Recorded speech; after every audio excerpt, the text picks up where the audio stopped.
ایک عبادت گزار نے خدا کی زیارت یعنی دیدار و ملاقات کے لیے 40 دن کا چلہ کیا۔ وہ دن کو روزہ رکھتا اور رات کو قیام کرتا تھا۔ اعتکاف کی وجہ سے خدا کی مخلوق سے یکسر جدا تھا اور اس کا سارا وقت آہوزاری اور راز و نیاز میں گزرتا تھا۔ 36ویں رات اس عابد نے ایک آواز سنی، شام کو تانبے کے بازار میں فلاں تانبا ساز کی دکان پہ جاؤ اور اپنی مراد پالو۔ عابد وقت مقررہ سے پہلے پہنچ گیا اور مارکیٹ کی گلیوں میں تانبا ساز کی اس دکان کو ڈھونڈنے لگا۔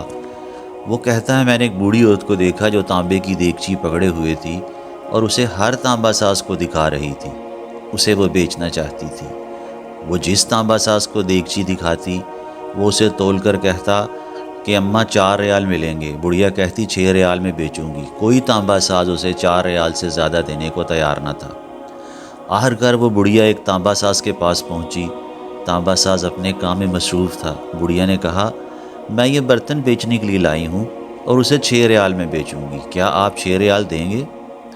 تانبا ساز نے پوچھا صرف 6 ریال میں کیوں؟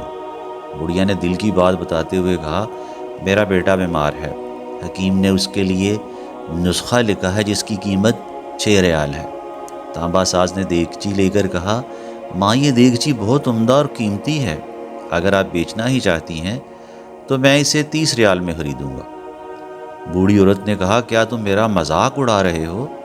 کہا ہرگز نہیں، میں واقعی 30 ریال دوں گا۔ یہ کہہ کر اس نے برتن لیا اور بوڑھی عورت کے ہاتھ میں 30 ریال رکھ دیے۔ بوڑھی عورت بہت حیران ہوئی اور دعا دیتی جلدی سے اپنے گھر کی طرف چل پڑی۔ وہ عبادت گزار کہتا ہے میں یہ سارا ماجرا دیکھ رہا تھا۔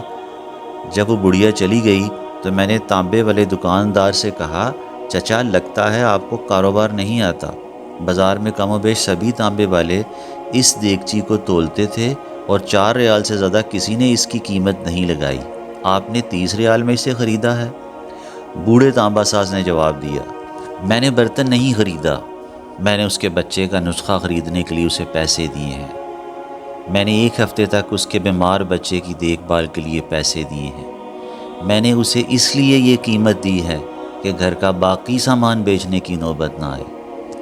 وہ عبادت گزار کہتا ہے میں سوچتا اور اس کو دیکھتا رہ گیا، اتنے میں غیب سے آواز آئی چلہ کشی سے کوئی میری زیارت کا شرف حاصل نہیں کر سکتا، گرنے والوں کو تھامو اور غریب کا ہاتھ پکڑو، میں خود تمہارے پاس چل کر آؤں گا۔